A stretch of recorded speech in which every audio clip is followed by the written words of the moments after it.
I'm Alice Loxton and I present documentaries over on History Hit TV. If you're passionate about all things history, sign up to History Hit TV. It's like Netflix but just for history. We've got hours of ad-free documentaries about all aspects of the past. You can get a huge discount from History Hit TV. Make sure you check out the details below and use the code AbsoluteHistory, all one word, when you sign up. Now, on with the show. Buckingham Palace, Piccadilly Circus, the Victoria and Albert Museum. But London only has some of England's great curiosities. So today we are taking a train out west to explore historic towns, quaint villages, and ancient sites. So queue up and mind the gap. It is time to get curious about England's Great West Way. I promise it will be your cup of tea.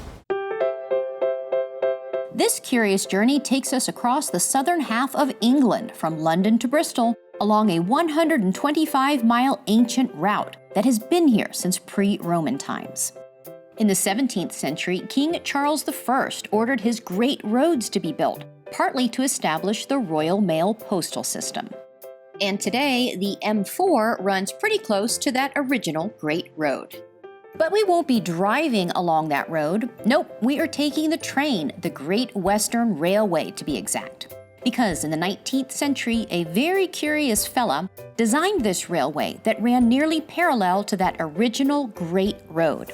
Today, this entire region is known as England's Great West Way. So, all aboard.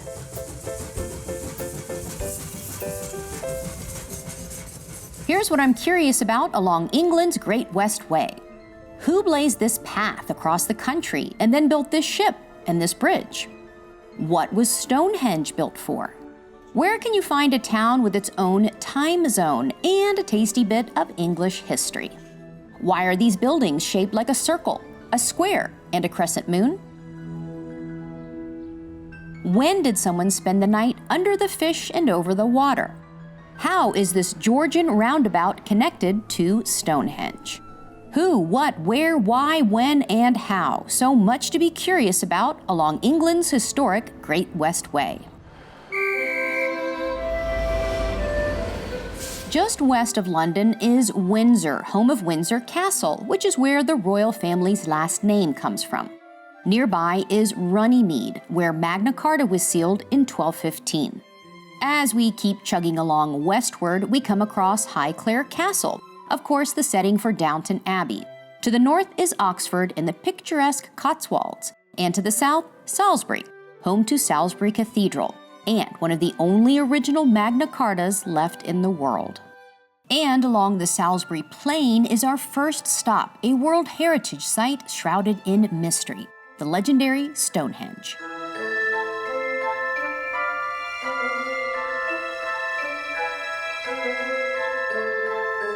Was it built as an ancient temple, an ancient calendar, or a magical place of healing? Thousands of years later, and Stonehenge still fascinates us. So many wonderful theories about the wonder of the world that is Stonehenge. Here is what today's scientists believe to be true. That Stonehenge was built sometime between 3000 and 1520 BCE. Some of the smaller stones are believed to have come from more than 100 miles away in Wales. Why those particular stones were chosen, maybe they were believed to have been sacred, and how they were transported all this way is still being debated. Why this location was chosen is also a fascinating topic. One theory is that it is the highest point in the plain, so would have been chosen to be closer to the heavens or as the highest spot as a lookout point for safety. But what its use was is the most curious question of all. We do know that sunlight strikes in specific spots during the summer solstice, leading some to believe that Stonehenge was an ancient clock, calendar, or even an ancient computer of sorts. Other theories include Stonehenge being simply just a central meeting place for the Bronze Age rulers of the area to gather and have a latte and a chat, or whatever British Bronze Age people drank. Well, we do know they weren't drinking tea because that didn't come along until much, much later. But I do know a spot where we can get some lovely tea today. In search of tea and English charm, next in our journey is the darling Bradford-on-Avon. One of the great things about England's Great West Way is that you can discover these gorgeous little villages and towns, like this one, Bradford-on-Avon. And here you have to check out the Bridge Tea Rooms, which look straight out of a fairy tale. Could this look any more like a storybook cottage?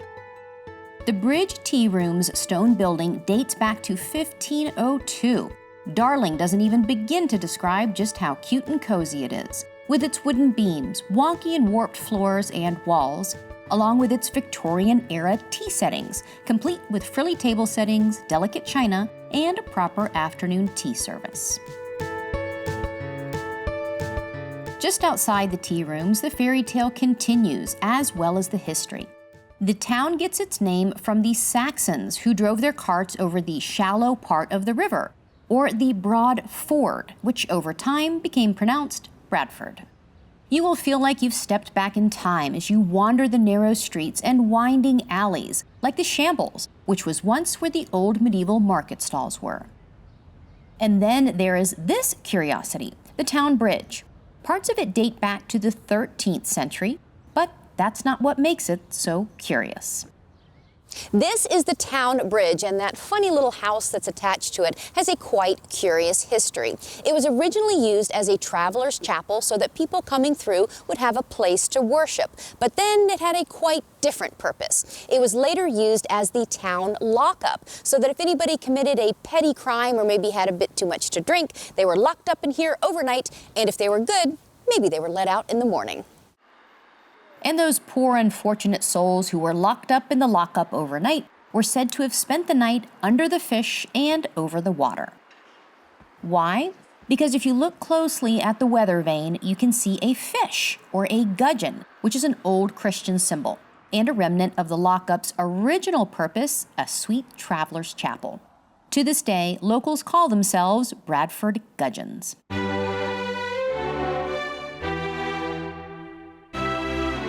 Next, it is on to Bath, full of ancient history and some curious Masonic architecture. The city of Bath is a UNESCO World Heritage Site full of treasures.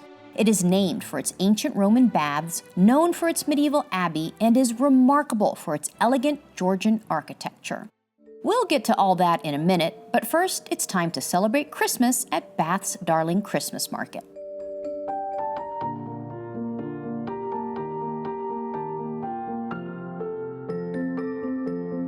This local restaurant owner has participated in the market for 15 years. Are you a Bath resident for your whole life, or did you move here from other parts? Or? Pretty much so, yes. I'm a born and bred Bathonian. Although I worked in London for a long time, but no, I came back nearly 30 years ago, and they often talk about Bath being the graveyard of ambition because you come here and don't ever want to move on again. It's a fantastic city, and that's what happened to me. It's just too nice. You don't want to leave. It's a fantastic city. Excellent. And you just taught me a new phrase. So a resident here is a Bathonian. Bathonian, yes. I like that, a Bathonian. Oh, can I be a temporary Bathonian for 3 days? We'll give you the keys of the city. Excellent, excellent.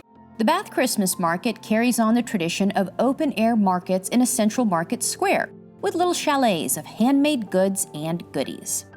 The Christmas market spills out from the main squares and streets and extends in front of Bath's main landmark, the legendary Roman baths, our next curiosity.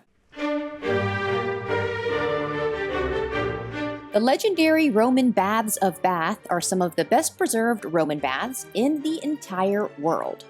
Throughout ancient Rome, there were many Roman baths, but only a few have survived all these centuries later. Historians believe that this particular one was built around 70 AD. But why did the Romans build their baths exactly here? Well, because they found this weird, hot, bubbly water shooting up out of the ground. After all, if you see hot water coming out of the ground... It seems strange. It does, Yeah. yes. It's something for which they had no natural explanation. So therefore, the reason was obvious. Sacred. It must be the work of the gods. But the Romans weren't the first to recognize the magical hot springs as the work of the gods. They kind of stole this spot from a Celtic tribe.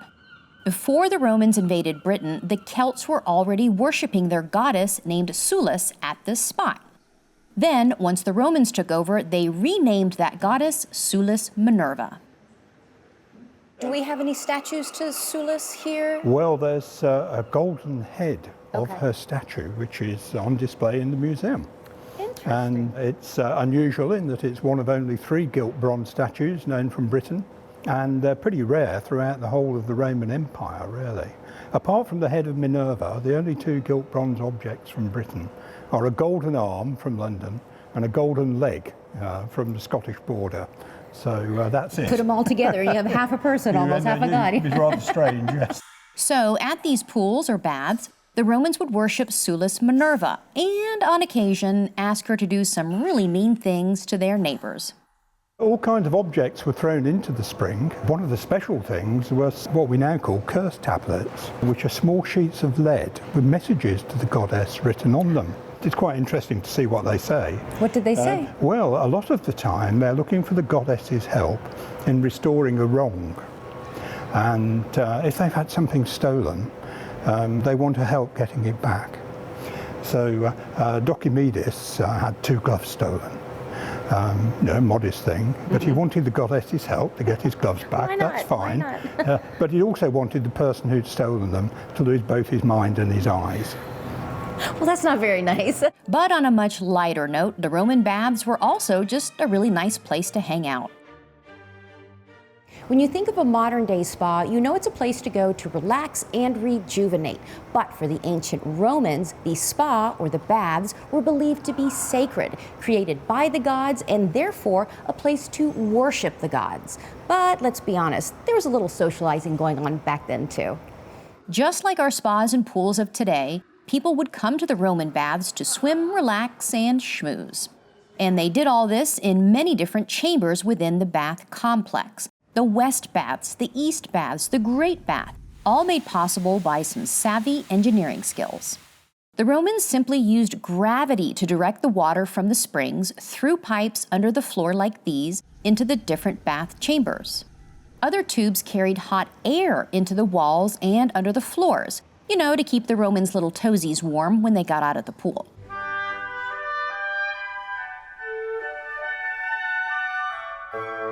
Now that we are rejuvenated from the baths, there are more curiosities to explore. So, time for a walking tour of Bath's gorgeous Georgian architecture and its secrets. This is the Royal Crescent. Built in the late 1700s, it is one of the finest examples of Georgian architecture in the entire United Kingdom. The Royal Crescent is Bath's most iconic landmark.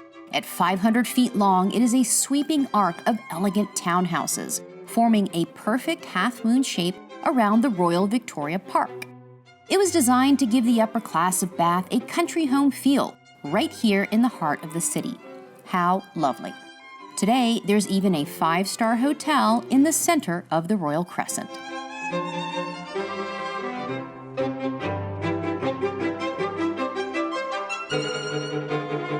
And when it was built, the Royal Crescent was intended to be the crown jewel of Bath's New Town, an entire redesign of the city in the 1700s.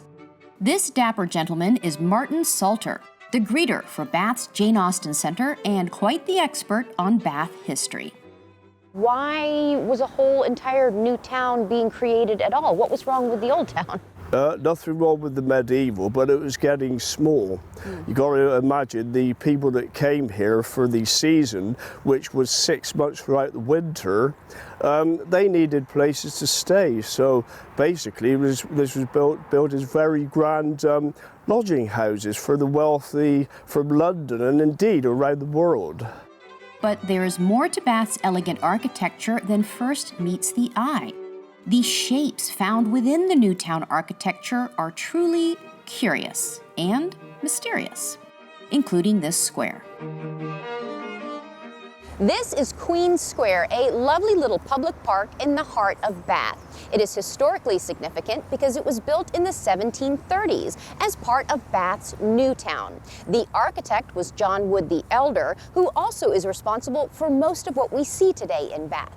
And as we are about to learn, he was a very interesting guy. John Wood the Elder is interesting because he was a Freemason, and it is believed that he designed much of Bath's important buildings and squares in the shape of Masonic symbols. We have just seen the crescent, the square, and now here's the circle. This is the Circus, which is basically a really fancy roundabout here in Bath. It also was designed by John Wood the Elder, and there are all kinds of fantastic theories about it. The first one is that when viewed from above, the circus, along with Queen Square and an adjoining street, together form the shape of a key, and the key is a very important Masonic symbol. Theory number 2 is that the size and shape of the circus mimics Stonehenge, because John Wood the Elder believed that the Druids centered their life here. Theory number 3 is that the circus, along with the nearby Royal Crescent, together symbolize the sun and the moon. It is fascinating. When you look from above, you can see the shapes, the circle, the square, the key, and the half moon. And there are even more mysterious symbols down at eye level, adorning the doorways of the homes surrounding the circus. It is fun to try to interpret them today.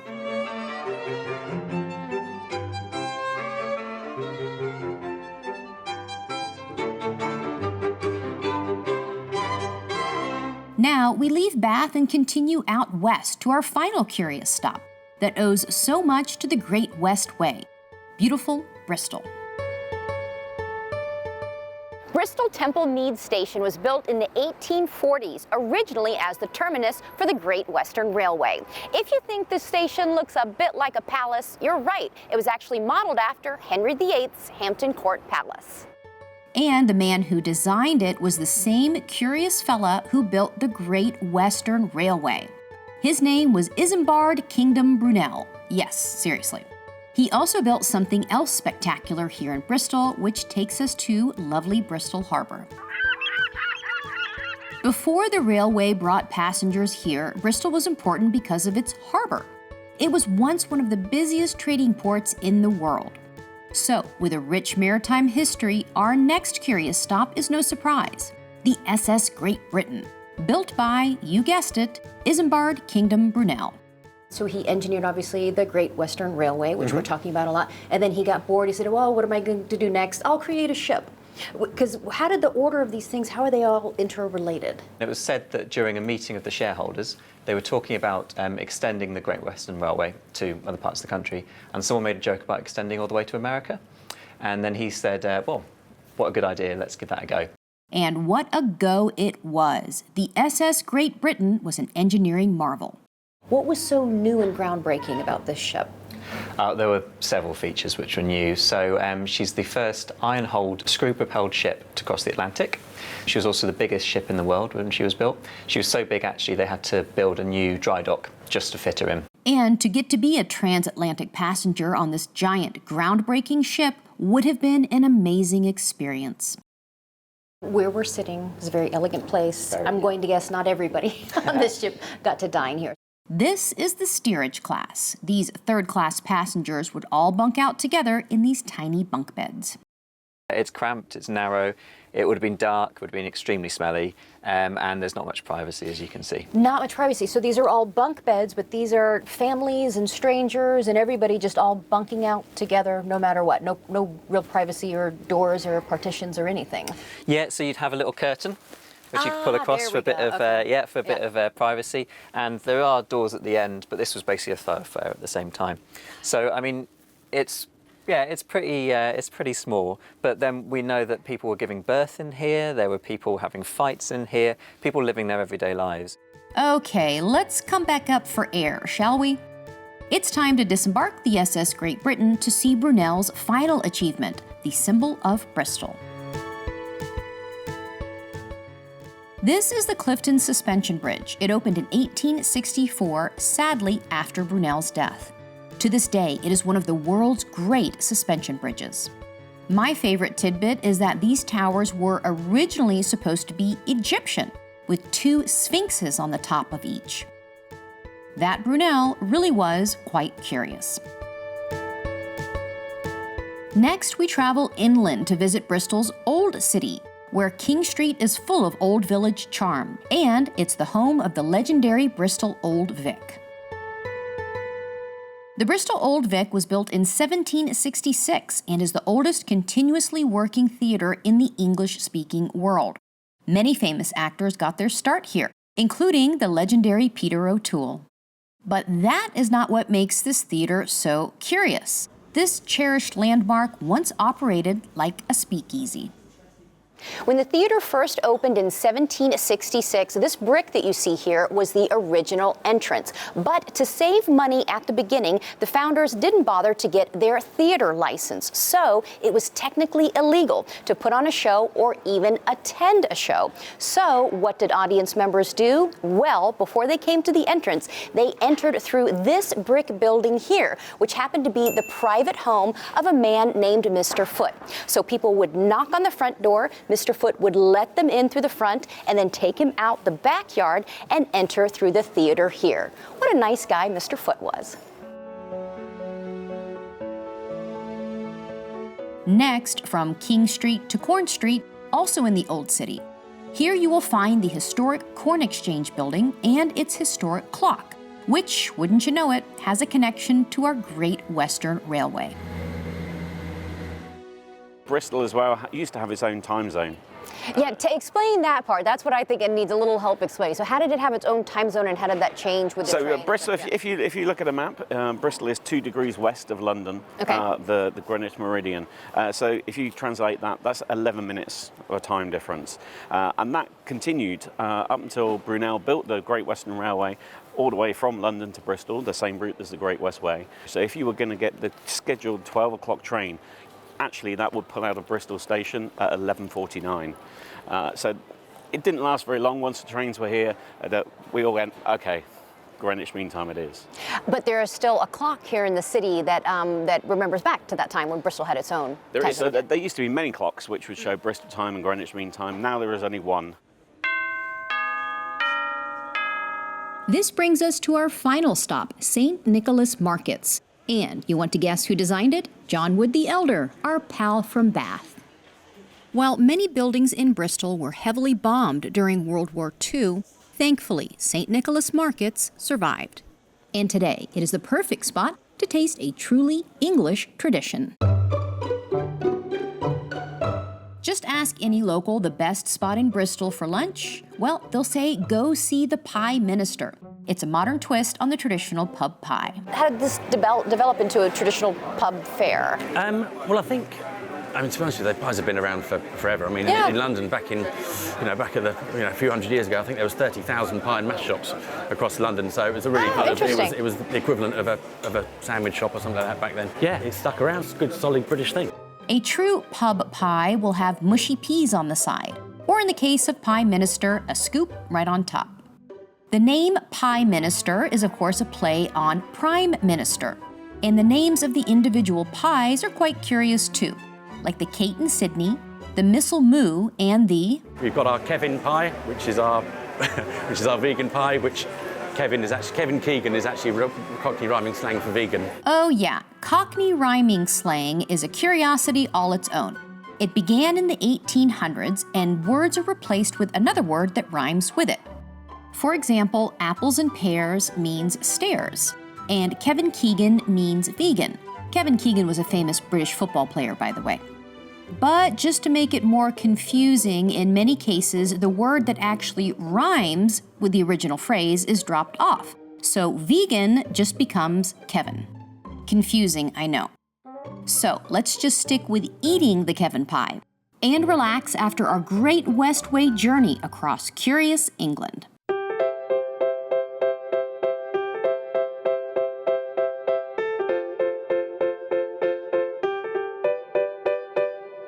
From an ancient path out of London that became a Great Western Railway, with stops at castles and abbeys and ancient mysterious circles, that led to other mysterious circles and squares and half moons, to the coolest swimming pool ever, watched over by a golden goddess that was both Celtic and Roman, on to darling little villages with funny little jails topped by a funny little fish, to a seriously smart cookie who built a train station that looks like a castle, a ship to outshine all other ships, and a mighty bridge to match his groundbreaking railroad.